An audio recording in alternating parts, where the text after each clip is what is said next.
வணக்கம். நான் ஒரு புதிய வகை உயிரினத்தை கண்டுபிடிச்சிருக்கேங்க. அது ஒரு அரிய வகை உயிரினம். அதாவது மனுஷன் மாதிரியே இருக்கும். மனுஷனோட அவயவங்கள் எல்லாமே இருக்கும். மனுஷன் செய்யற மாதிரி செய்யும். மனுஷன் மாதிரி பேசும். ஆனா மூளை மட்டும் இருக்காதுங்க. அதனால நான் அதை பரிணாம வளர்ச்சின்னு அடுத்த கட்டமா இதை நான் பார்க்குறேன். ஆனா இதை வளர்ச்சின்னு சொல்ல முடியாது. பரிணாம வளர்ச்சினா நம்ம டார்வின் கோட்பாடை பொறுத்த வரைக்கும் ஒரு செல் உயிரியிலிருந்து பல செல் உயிரியான நம்ம வரைக்கும் பல நூற்றாண்டுகளின் மாறுதல்ல நாம உருவாகி இருப்போம். ஒரு செல் உயிரியிலிருந்து தான் படிப்படியா நாம பல வளர்ச்சிகளை பெற்றிருப்போம். ஆனா இந்த வளர்ச்சி மனிதனோட அந்த வளர்ச்சியில இருந்து மேம்பட்டு வளராம குறைபாடோட போயிடுச்சு. அதாவது இதை மியூட்டேஷன் அப்படின்னு கூட சொல்லலாம். அறிவியலை நீங்க படிச்சிருப்பீங்களான்னு தெரியல. அதாவது டிஎன்ஏ பிறழ்வு அப்படின்னு சொல்லலாம். மரபணு பிறழ்வு, மனப்பிறழ்வு மாதிரி. அதாவது நான் இப்போ கண்டுபிடிச்ச உயிரினத்துக்கு ரெண்டுமே உண்டு. மனப்பிறழ்வும் உண்டு, இந்த மரபணு பிறழ்வும் உண்டு. அதனாலதான் அது ஒரு மூளையற்ற செயல்பாடுகளோட சுத்தி திரியும். இப்போ நம்ம அந்த மியூட்டேஷன் அப்படிங்கிறது என்னன்னா, நல்லா இருக்கிற மரபணு திடீர்னு கோல்மாலாராகி ஒரு திரிபாயிரும், திரிஞ்சு போயிடும். அதே நேரத்துல மனப்பிறழ்வையும் சேர்த்து உருவான உயிரினம் தான் நான் இப்ப சொல்ல போற அந்த உயிரினம். அதனால இது மனுஷத்தன்மையோடய இருக்கிறதுனாலையும் அமீபாவோட தன்மையோட மூளையற்றும் செயல்படுறதுனாலையும் நான் இதை மனித வீபா அப்படின்னு வச்சிருக்கேன். பொதுவா நமக்கு அறிவியல் ஆசிரியர்கள் இந்த பரிணாம வளர்ச்சியை பத்தி சொல்லும்போது என்ன சொல்லி தந்திருப்பாங்கன்னா, இதோட முடிஞ்சிருமா அப்படின்னு நமக்கு தெரியல. அதாவது ஓரறிவுல இருந்து ஒரு செல் உயிரில இருந்து பல செல் உயிரினமான நாம வரைக்கும் வந்திருக்கோம். ஆரம்ப காலகட்டத்தில் உள்ள அந்த ஒரு செல் உயிரியிலிருந்து குறிப்பிட்ட ஒரு உயிரினங்கள் வரைக்கும் மூளையே கிடையாது. அதுக்கப்புறம் பாத்தீங்கன்னா ஓரறிவு கொண்ட உயிரினங்கள் வந்தது. அதுக்கப்புறம் பாத்தீங்கன்னா ஈரறிவு கொண்ட உயிரினங்கள் வந்தது. அதுக்கப்புறம் பாத்தீங்கன்னா மூன்றறிவு கொண்ட உயிரினங்கள் வந்தது. அதுக்கப்புறம் பாத்தீங்கன்னா 5 அறிவு மிருகங்கள் வந்துச்சு. அதுல இருந்து நம்ம குரங்குல இருந்து அப்படியே வந்துதான் 6 அறிவு மனிதர்களா மாறணும், மேம்பட்டவர்களானோம். இதோட நின்றோம் அப்படின்னு சொல்ல முடியாது. இன்னும் பல நூற்றாண்டுகள் போச்சுன்னா மனிதனிலிருந்து இன்னொரு பரிணாம வளர்ச்சி பெற்ற ஒரு உயிரினம் தோன்றலாம் அப்படின்னு நமக்கு ஆசிரியர்கள் சொல்லி தந்திருப்பாங்க. அப்பதான் எல்லாரும் இந்த ஏலியனா இருக்குமோ, இப்ப பார்க்கக்கூடிய ஏலியன் கதைகள் எல்லாம் வருதா, அதுதான் அடுத்த பரிணாம வளர்ச்சி பெற்ற ஒரு உயிரினமோ அப்படின்னு நினைச்சிட்டு இருந்த வேலையில இல்ல பரிணாம வளர்ச்சியோட அடுத்த கட்ட படிநிலை யாருன்னு பாத்தீங்கன்னா நாங்க தான் மனித மீபா அப்படிங்கிற எங்கள் கூட்டம் தான் அடுத்த கட்ட வளர்ச்சி. ஆனா அடுத்த கட்ட வளர்ச்சி இல்ல, எப்பவுமே இந்த பரிணாம வளர்ச்சியில மேம்பட்டு தான் வளர்ந்துருக்கு. ஆனா இந்த மியூட்டேஷன் அப்படிங்கிற மரபணு கோளாறுன்னு ஒண்ணு வந்ததுனால பரிணாம வளர்ச்சி பெறாம அப்படியே யூட்டர்ன் அடிச்சு பழைய மாதிரி ஒரு செல் உயிரினமான அந்த வளர்ச்சி குறைபாடுக்கு போயிடுச்சு. அதுதான் இதுல வேடிக்கை.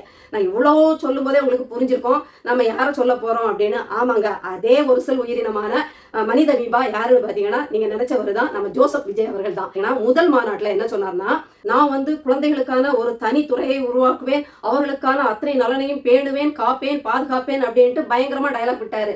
அப்புறம் தான் நம்மள மாதிரி ஆட்கள் எல்லாம் சொன்னோம், அட பாவி மனசா, எண்டமீபாவே, யூக்ளினாவே, கொஞ்சமாவது மூளையை உபயோகப்படுத்து, அரசியலுக்குன்னு வந்துட்ட, அப்ப அரசியல் சம்பந்தமா எதையாவது படிச்சு தெரிஞ்சுக்கிட்டு வா. ஏற்கனவே சமூக நலத்துறையின் கீழ் வருகின்ற பாதுகாப்பு துறை குழந்தைகள் நலனுக்குன்னு இயங்குற ஒரு துறை தான். இதுக்குன்னு தனித்துறை இனிமே தேவையில்லை, தனி அமைச்சகம் தான் தேவையே தவிர தனித்துறை தேவையில்லை அப்படின்னு சொன்னோம். அது நச்சுன்னு மண்டையில விழுந்துச்சா என்னன்னு தெரியல. அதுக்கப்புறம் அந்த டாபிக்கே வரல. இப்போ நேத்து நடந்த கடைசி பசப்புரை இருக்கு இல்லையா, அந்த பாசாங்குறையில என்ன சொல்லியிருக்காருன்னு பாத்தீங்கன்னா, நான் பெண்கள் பாதுகாப்புக்கான தனி சிறப்பு சட்டம் கொண்டு வருவேன்னு. அட யூக்ளினாவே, அட அமீபாவே, திரும்பவும் சொல்றேன், பெண்கள் பாலியல் வன்கொடுமைக்கு எதிரான சிறப்பு சட்டம் இருக்கு, ஏற்கனவே இருக்கு. அதாவது பெண்களுக்கு எதிரான பாலியல் வன்கொடுமை தடுப்பு சட்டம்னே சிறப்பு சட்டம் இயற்றப்பட்டாயிருச்சு. நடவடிக்கை தான் ஒன்ன மாதிரி தூங்கிட்டு இருக்கு. 6 மணியான மெத்த போட்டு மெத்தையில படுத்து உருள்ற மாதிரியே அந்த நடவடிக்கை, அந்த சட்டத்தின் மீதான நடவடிக்கை தான் தூங்கிட்டு உறங்கிட்டு ஒன்ன மாதிரி ஊனா மூஞ்சியா ஊமா போட்டானா தெரியுதே தவிர ஏற்கனவே சிறப்பு சட்டம் இருக்கு. இதுக்கு மேல எந்த சிறப்பு சட்டத்தை நீங்க ஏத்த போறீங்கன்னு நமக்கு தெரியல. அடுத்தது பாத்தீங்கன்னா, மாவட்டந்தோறும் சிறப்பான அலுவலர்களை இவர் திறந்து வச்சு அதுல மாவட்ட ஆட்சியரை உட்கார வச்சு மனுவா வாங்கி தள்ளுவாராம். அட அமீபாவே, அட யூக்ளினாவே, ஏற்கனவே இதே மாவட்ட ஆட்சியரை உட்கார வச்சு திங்கள் தோறும் மனுவா வாங்கி தள்ளிட்டு தான் இருக்காங்க. அதுவும் ஒன்ன மாதிரியே தூங்கிட்டு இருக்குன்னு தான் சொல்லணும். மனுவை வாங்குறதுல எந்த குறைச்சலும் இல்லை. மாவட்ட ஆட்சியர் உட்கார்றாரோ இல்லையோ, அவங்க பிஏ உட்கார்ந்து, இல்ல அவங்க துறைகள், அவங்களுக்கு கீழே வரக்கூடிய சின்ன சின்ன துறைகளோட அதிகாரிகள் உட்கார்ந்து மனுவெல்லாம் வாங்கி வாங்கி வாங்கி வாங்கி டிராயர் கடையில பத்திரமா வச்சிருப்பாங்க. நடவடிக்கை தான் இல்லை. இனிமே வர வேண்டிய அரசியல் அறிக்கைகள் இல்ல தேர்தல் அறிக்கைகள் எல்லாமே நடவடிக்கை சார்ந்துதான் இருக்கணும். உச்சபட்ச அதிகாரங்கள் இருக்கு, உச்சபட்ச சட்டங்கள் இருக்கு, உச்சபட்ச தண்டனைகள் இருக்கு. பாலியல் வன்கொடுமைக்கு மரண தண்டனை தான் உண்டு அப்படிங்கிற சட்டம் தான் இன்னும் வரலையே தவிர மீதி எல்லா உச்சபட்ச தண்டனைகளும் வந்துடுச்சு. அதை செயல்படுத்துறதுக்கு நான் என்ன வச்சிருப்பேன், எப்படி செயல்படுத்துவேன் தான் இனிமே பேசணுமே தவிர இதுக்கு மேல பேசுறதுக்கோ யோசிக்கிறதுக்கோ புதுசா ஒரு சட்டம் கொண்டு வர்றதுக்கு இல்ல அப்படிங்கிறத நான் சொல்லிக்கிறேன். இப்படியெல்லாம் அரசியலுக்கு வரதுக்கு முன்னாடி ஏதாவது தெரியாம இருந்தா பரவாயில்ல, வந்த பிறகும் எதையும் தெரிஞ்சுக்க விரும்பாம இருக்கிறதுனாலதான் நம்ம அபிபாங்கிறோம். ஏன்னா அதுக்கு மூளை கிடையாது. மூளை இருந்தா தானே யோசிக்கும், மூளை இருந்தா தானே தெரிஞ்சுக்க விரும்பும், மூளைன்னு ஒண்ணு இருந்தா தானே எல்லாத்தையும் கத்துக்கும். அதனால எதுவுமே இதெல்லாம் செய்யாததுனால நான் முடிவு பண்ணிட்டேன், இது பரிணாம வளர்ச்சியில ஏற்பட்ட ஒரு சிறு கோளாறால அடுத்த படிநிலையை எட்டியுள்ள ஒரு மனிதமீபா என்ற உயிரினம். அதை சார்ந்த இவரையே பார்த்து விசில் அடிச்சுட்டு பைத்தியமா ஒரு கூட்டம் அலையுது இல்லையா, இதுவும் அதே மரபணு பிறழ்வுனால வந்த ஒரு எண்டமீபாக்கள் கூட்டம் தான் இதுக அப்படிங்கிறதையும் நான் முடிவு பண்ணிட்டேன். இன்னும் நீங்க கேட்கலாம், ஒரேடியா அவரை சொல்லாதீங்க, அவர் வந்து மூளை இல்லாதவர்னு ஒரேடியா சொல்லிட்டீங்களே அப்படின்னு சொன்னீங்கன்னா, திரும்பவும் சொல்றேன், அவர் மூளை இல்லாத ஒரு ஒற்றை செல் உயிரினமாக தான் இருக்காரு. பல செல் உயிரினம் மூளைன்னு ஒண்ணு இல்லாததுனால அது அமீபா வகைக்குள்ள நம்ம சேர்க்க வேண்டியதா போச்சு. ஏன்னா இதுக்கு சுயமா யோசிக்க தெரியாது. நான் தான் ஏற்கனவே சொன்னேன், மூளை இல்லைன்னா சுயமா யோசிக்க முடியாது, எதையும் கத்துக்க முடியாதுன்னு. ஏன் இது சுயமா யோசிக்கலன்னா, பாத்தீங்கன்னா நான் புதுசா ஒரு தேர்தல் அறிக்கையில நான் வந்தா இதை செய்வேன்னு புதுசா ஏதாவது சொல்லியிருக்கா பாருங்க, சொல்லாது. ஒண்ணு அதிமுக 2000 கொடுத்தா, திமுக 2000 கொடுத்தா நான் 2500 கொடுப்பேன்னு ஏலம் விடும். இல்ல அதிமுக வந்து ஆணுக்கும் பெண்ணுக்கும் இலவச பேருந்துனா நானும் வந்தா நீங்க தமிழ்நாடு ஃபுல்லா சுத்தலாங்க ஃப்ரீயா இலவசமா நான் உங்களை சுத்த விடுவேன்னு அதே கொள்கையை தான் இது பேசும். அதே தேர்தல் அறிக்கையை தான் இதுவும் பேசும். அடுத்தது நாம் தமிழர் கட்சியில மருத்துவ அட்டை ஒன்று நாங்க போட்டு அவருடைய அத்தனை தகவல்களும் அதுல வந்து பதிக்கப்படும். அவனுக்கு தேவையான அத்தனையும் அந்த மருத்துவ அட்டைகள் வாயிலாக அவனுக்கு எல்லாமே அவனுடைய தேவைகள் சந்திக்கப்படும். வேலை வாய்ப்புல இருந்து எல்லாமே சகலமும் வந்து அந்த ஒரு அட்டை நின்று பேசும் அப்படின்னு நாங்க போட்டோம்னா, இவர் வந்து அதை வந்து இளைஞர்களுக்கான ஒரு வேலை வாய்ப்பு அட்டையா அவர் ஒரு பாலிஷ்டா ஒரு கவர்ச்சிகரமான ஒரு பேர்ல அதை கொண்டு வந்து நிக்கிறாரு. இப்படி இவருக்கு எதுவுமே சுயமா சொந்தமா யோசிச்சு அரசியல் பேச கொள்கை வகுக்க தெரியாது. இது வரைக்கும் புதுசா ஒரு கொள்கை வகுத்ததுமே இல்லை. இவங்க எல்லாம் ஆரம்ப காட்டத்துல இலவசம் வேண்டாம் வேண்டாம் வேண்டாம், இலவசம் வேண்டாம், கேட்டோமா கேட்டோமா, இலவச பேருந்து கேட்டோமா அப்படின்ட்டு எல்லாத்தையுமே வேண்டாம் வேண்டாம்னு சொன்ன இதே வாய்கள் இப்ப நான் இலவசமா அதை தருவேன், இதை தருவேன், இவ்வளவு ரூபாய் தருவேன், அதுவும் படிச்சுக்கிட்டு வேலை இல்லாம இருக்கிறவருக்கு 4000 கொடுப்பாராம். எவன் வேலைக்கு போவான்? எந்த பொறுக்கி வேலைக்கு போவான்? இவனோட சில்வண்டு எல்லாம் வேலைக்கு போகுமா?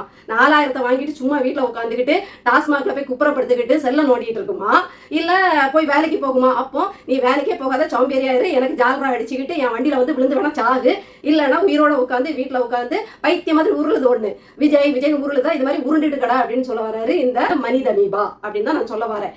இது போதாது, இன்னும் பாத்தீங்கன்னா இவருக்கு மூளை இல்ல, சுயமா எதையுமே யோசிச்சு மக்கள்கிட்ட வந்து தன்னை நிலைநிறுத்த தெரியாதவர் அப்படிங்கறத அடுத்தது சொல்றேன் பாருங்க. அதாவது பாஜகல ஒருத்தர் இருக்காரு, பாஜகவோட தயவுல துணை முதலமைச்சரான பவன் கல்யாண் ஒருத்தர் இருக்காரு, நடிகர், இவர் மாதிரியே கை தேர்ந்த நடிகர். அவர் என்ன பண்ணாருன்னா, அவரு வந்து தேர்தலில் நிற்கும் போது பரப்புரையின் போது முதலாவது ஒரு இளநியை வாங்கி குடித்தார். இங்கேயும் இந்த மனிதமீபா என்ன பண்ணுதுன்னா, உடனே ஒரு இளநியை வாங்கி குடிக்கிற மாதிரி ஒரு சீனை கொண்டு வருது. அடுத்தது வந்து அவர் சைக்கிள் ஓட்டிக்கிட்டே பரப்புரையை செஞ்சாரு. உடனே இந்த எண்டமீபா யூப்ளினா என்ன செய்யுதுன்னா, சைக்கிளை வாங்கி ஓட்டிக்கிட்டு போகுது. அப்புறம் அவரை பார்த்து சோம்பிகள் இந்த அமீபாக்கள் எல்லாம் முச்சிரும் அப்படின்னு உடனே சைக்கிளை போட்டு எடுத்தேன் பாரு ஓட்டான்னு ஓடி வேனுக்குள்ள பூந்தாச்சு. அடுத்தது அவர் என்ன பண்ணாருன்னா, காருக்கு மேல தன்னுடைய வேனுக்கு மேல அப்படி சம்பளம் விட்டு ஒரு தினுசா மக்களை பாக்குற மாதிரி ஒரு போஸ் கொடுத்திருந்தாரு. இந்த ஐயாவும் உடனே வேனுக்கு மேல உட்காந்துட்டு சம்பளங்கால் போட்டு ஒரு தினுசா பார்வையை கொடுக்குறாப்ல. அடுத்தது பாத்தீங்கன்னா அந்த ஆள் என்ன பண்ணாரு, பவன் கல்யாண் புதுசா திருமணமான தம்பதியரை தன்னுடைய பரப்புரை வாகனத்துக்கு மேல ஏற்றி பெருசா போஸ் கொடுத்தாரு. உடனே இவரும் நேற்று கடைசியா என்ன பண்றாருன்னா, புதுமண தம்பதிகளை வர வச்சு, உண்மையிலே புதுமண தம்பதியா இல்ல மேக்கப் போட்டு கூட்டிட்டு வந்தாங்களா தெரியுதா, அவங்க தான் நடிகர்களாச்சே. அதுவும் தெலுங்கு ரீமேக்கு ஆந்திர ரீமேக்ல தான் இவர் இருக்காரு. ரீமேக் படங்களே அதிகமா நடிச்சு சம்பாதிச்சதுனால அரசியல்லையே ரீமேக்கா தான் இருக்குது. அடுத்தது பாத்தீங்கன்னா அவர் வந்து கீழே விழுற மாதிரி பரப்புரையின் போது தட்டு தடுமாறி விழுற மாதிரி ஒரு சீனை போட்டாரு. உடனே இவரும் நேரத்து கீழே விழுற மாதிரி தட்டு தடுமாறி விழுற மாதிரி ஒரு சீனு. கடைசியா அவர் வந்து பரப்புரை எல்லாம் முடிச்சுக்கிட்டு என்ன பண்ணாருன்னா, ஆஸ்பத்திரியில போய் அட்மிட் ஆனாரு, மருத்துவமனை. அதாவது அவர் மக்களுக்காக சுழந்து சுற்றுனதுல மயக்கமாயி விழுந்து கால் எல்லாம் பயங்கரமா ஆயிடுச்சுன்ட்டு சொல்லி போய் மருத்துவமனையில விழுந்து அதுல கொஞ்சம் ஓட்டு பொறுக்கினாரு. இன்னைக்கு வரைக்கும் இன்னும் தகவல் வரல, என்னைக்கு வந்து மருத்துவமனையில தலைவர் அட்மிட் ஆகிறாரோ. எண்டமீபா யூப்ளினாக்கு என்ன வைத்தியம் பார்க்க முடியாம திணறாங்களோ. ஏன்னா இதுதான் அரிய வகை உயிரினமாச்சே. இது இப்ப புதுசா மியூட்டேஷன்ல பாதிக்கப்பட்டு உருவான பரிணாம வளர்ச்சியின் மொத்த உருவமான ஒற்றை செல் உயிரினமா மாறி நிக்குது. மனுஷ உருவத்துல ஒரு அமீபாவா வந்து நிக்குது. இப்ப இதுக்கு புதுசாலாம் மருத்துவம் கண்டுபிடிக்கணும். நம்ம மனுஷனுக்குரிய எந்த மருத்துவ சிகிச்சை கொடுத்தாலும் கேட்காத தேராத, எப்படி கையாள போறாங்க மருத்துவர்கள் நமக்கு தெரியல.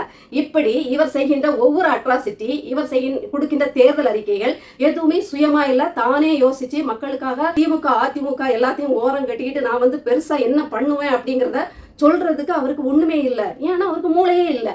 அப்போ அவர் அமீபா வகையை சேர்ந்தவர் தானே. அதுல வேற ஆரம்பத்துல நான் சில கட்சிகள் மாதிரி கத்தி பேச மாட்டேன் அப்படின்னு நேத்தைக்கு வரைக்கும் மனுஷன் சம்மந்தமே இல்லாம கத்திட்டு இருக்காரு.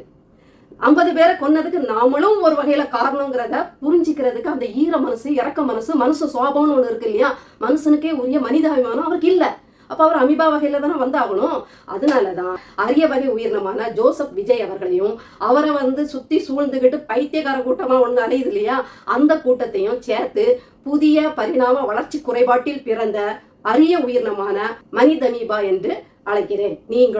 உங்களுக்கும் இது புரிஞ்சினா நீங்களும் அவர்களை மனிதமீபா அப்படின்னு அழைக்கலாம். அது சொல்றதுக்கு கொஞ்சம் உச்சரிக்கிறதுக்கு கஷ்டமா தான் இருக்குது. காம்பினேஷனே ரொம்ப கடுமையா இருக்குதா, அதனால நமக்கு வாயில அந்த பேரையும் சேர்த்து சொல்றதுக்கு கொஞ்சம் கஷ்டமா தான் இருக்குது. பேசாம புதிய வகை அரிய வகை உயிரினமான அமீபா எண்டமீபா அப்படின்னு கூட சொல்லிட்டு போயிடலாம். அரிய வகை உயிரினமான இந்த வகைராக்கள் வெறும் மரபணு பிறழ்வுல பாதிக்கப்பட்டு ஒரு பரிணாம படிகளை அடைஞ்சா கூட பரவாயில்ல, மனப்பிறழ்வும் சேர்ந்துருச்சு. மரபணு பிறழ்வு, மனப்பிறழ்வு எல்லாமா சேர்ந்து இது ஒரு ஆபத்தான உயிரினமாகவும் மாறி இருக்கு. இது மனிதனை நெருங்கி வரும் மிகப்பெரிய ஆபத்தான உயிரினம். இந்த எண்டமீபாக்கு ஒரு எண்ட் கார்டு போடலைன்னா இதெல்லாம் சேர்ந்து நமக்கு ஒரு எண்ட் கார்டு போட்டுரும், பார்த்துக்கோங்க.